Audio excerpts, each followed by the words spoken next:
Magandang umaga po mga katiits. Welcome po sa new vlog na naman po mga katiits, kung saan makikita na naman natin po mga katiits ang bato na yelo at pula, kulay yelo at pula, na sabi ng lolo ko napakatagal na po to na bato mga katiits. Sabi nila dito po raw nakikita, dito nakikita nila ng kapatid ko, papa ko, yung mga butil po mga katiits dito sa may butas, dalawang butas mga katiits. Ito dalawang butas po mga katiits. Ito nahukay nila yung dalawang butas, disim lang ang butas mga katiits, magkasing laki lang sila mga katiits. Yan po mga katiits, dalawang butas, parang mata, dalawa. Ito, yan po mga katiits. Dito ang mga butilya po mga katiits, mga butil na nahukay, made in Japan po mga katiits, brewery Japanese, mga wine ng Japanese po. Dito po sila.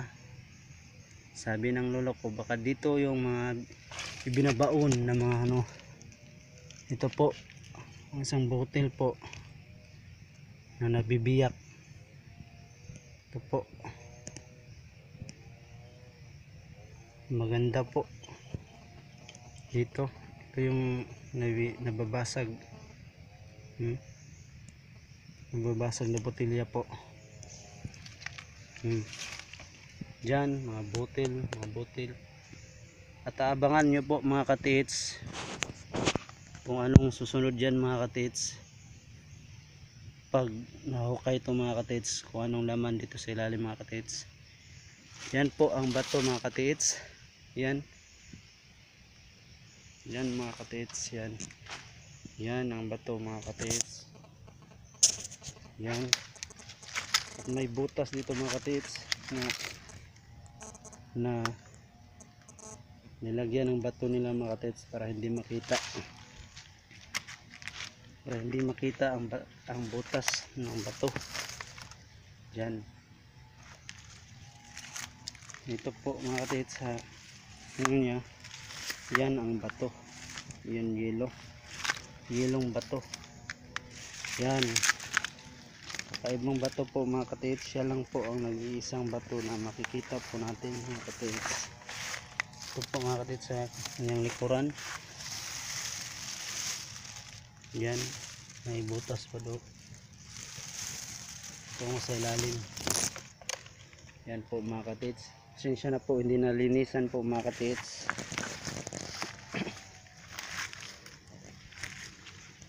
Yan po mga katiits. Yan, maganda po talaga mga katiits ang kanyang bato. Paibang bato po talaga mga katiits, kasi positive sign po ito mga katiits na may konfirmado po talaga na nakuha namin ng botilya.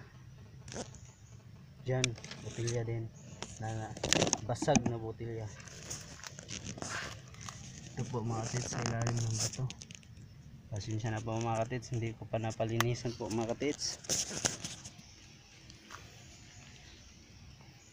So huwag niyong kalimutan po mga katiits na mag like and share and subscribe para sa mga katiits po nating ibang katiits po natin, para makapanood kung may comment nila, kung anong comment nila dito mga katiits. Abangan nyo po ang susunod kong vlog po mga katiits.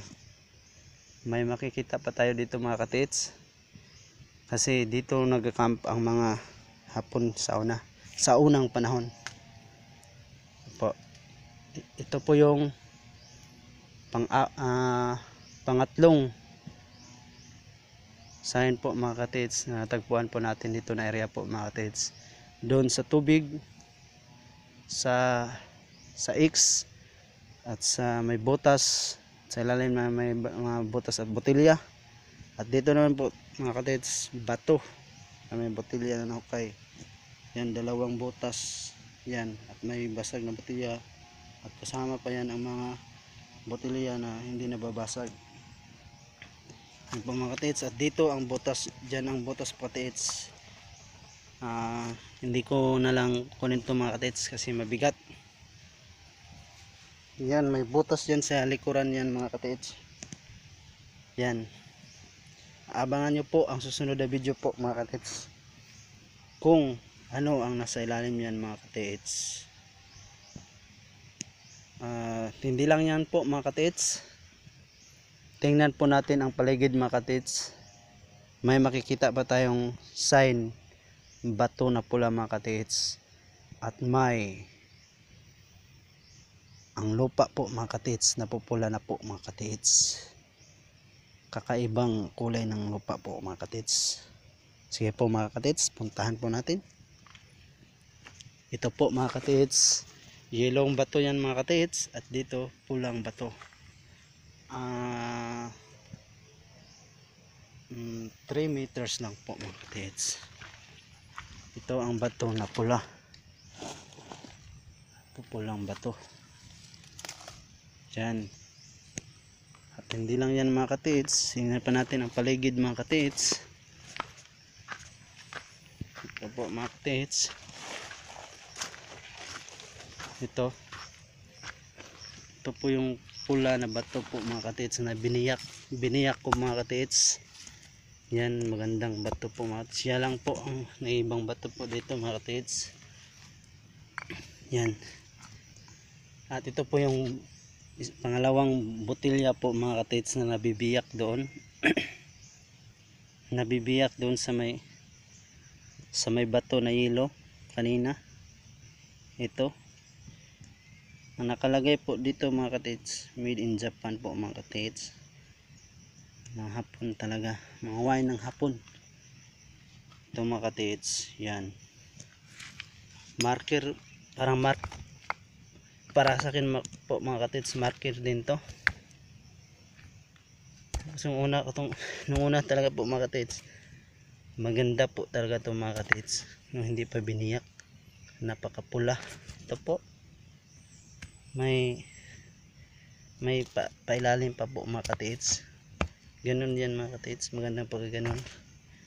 Malapad po mga katids. Noon po ang formation nya, hindi ko na may babalik kasi nawawala ang isa. Nadala ko po ito mga katids. Ano pa yung formation na yun, hindi ko na ito po mga katids. So parang nabubuo na natin mga katids. Ito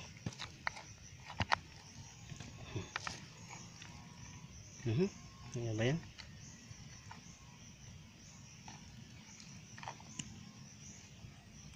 Yan po mga katids,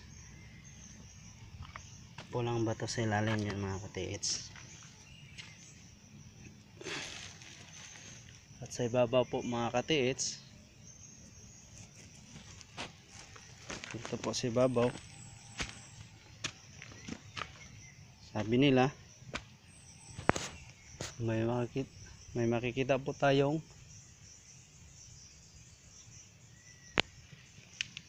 na hinuhukay nila dito mga katids. Na hinuhukay nila, kinuha nila lang ang sign mga katids, at tatagpuan nila diyan po mga katids ang shape, heart shape. Magandang heart po talaga mga katids, na nakapatong sa isang bato. At ibinalik lang nila mga katids kasi hindi pa sa ngayon nila operasyonan kasi wala pang time nila.